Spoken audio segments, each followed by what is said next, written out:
Welcome to episode 393 of the show.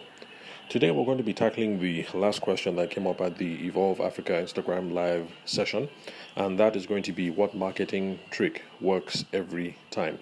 Now, this is a question that I get a lot, and I also see on other people's social media, and that's because people are looking for that magic silver bullet that you're going to do and is going to make things easy. So, my answer to the question, which is also an answer that I suspect you guys may have come across on other people's, other people's content, is that there is no trick that works every single time. Now, the way one business consultant explained, I can't remember who it was at the moment, the way he explained it was this: that even if you do discover a magic bullet, the thing is, everybody is going to start doing that magic thing, and then by definition, the efficacy is going to go down over time. So, for instance, early days of the internet, blogs and websites are becoming popular and really useful, and then people latch onto this thing, SEO. And for a time, it looks like SEO is a magic silver bullet. Do SEO, your website performs very well, you show up in Google search results, and then you make a ton of money because people are calling in because they need you to be the wedding photographer, they need you to be the planner, they need you to be the whatever. But the thing is, over time, people develop a greater appreciation for SEO, learn how to do SEO properly, whether it's black hat SEO or white hat SEO.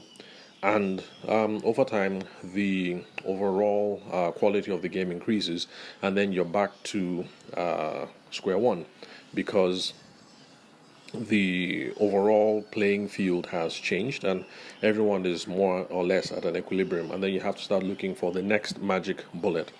And so if you have this frame of mind, you'll find yourself always jumping from one thing to the other and to the other.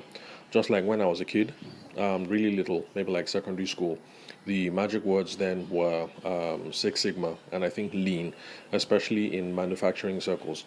So you're going to find yourself running from total quality management to Six Sigma to lean to SEO to what else? Content marketing to whatever the fad happens to be at the moment.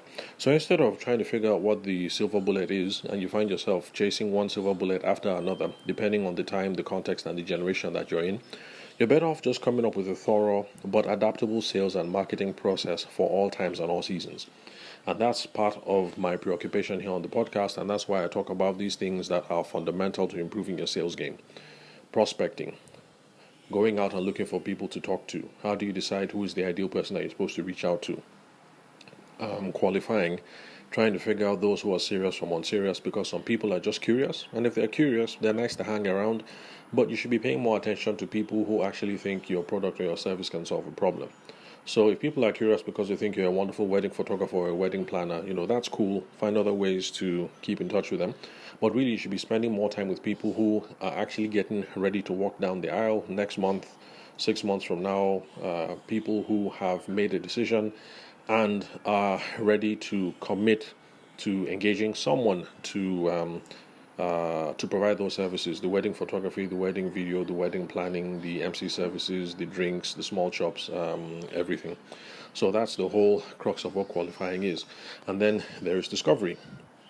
Now that we figured out who is interested and those who are not interested, for those who are interested, we're trying to drill down to see the extent of the problem, and we're trying to see if there's a match between our inventory and what it is that we can provide. So, yes, you have found someone who is looking for a wedding photographer and they're getting married next month. But then in discovery, you drill down. What is your perfect vision for wedding photography? Or what do you think your perfect wedding plan? How do you see your perfect wedding? How do you see your perfect wedding go for the rest of the day?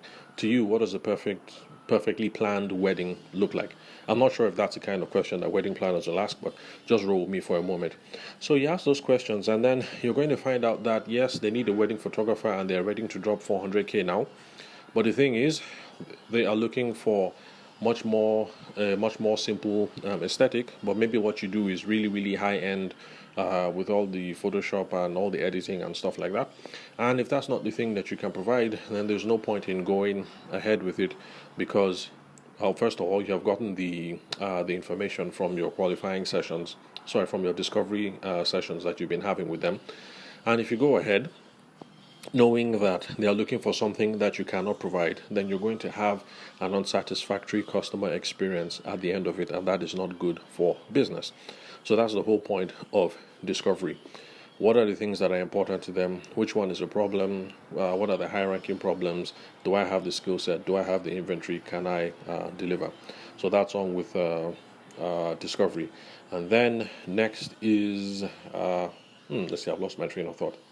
Okay, so after qualification, okay, so I'm assuming that you have provided the service and that you fulfilled. Then next we worry about customer satisfaction. Is everybody happy? The reason why that is important is because making sure that you lock down the customer satisfaction bit is what will allow you to make a case for repeat business and for referrals. And that is really what will keep us happy in business for a very long time. Not just that we satisfy clients today, but that we do such a good job that they're ready to come back for more. Not just after the wedding, they come back for what else? Baby showers and all the other things that follow, or office end of year parties, and that are also willing to tell their friends, their family members, and their associates that Kemi, she's a solid wedding planner. Hit her up. This is her phone number. Tell her I sent you. She's going to take good care of you.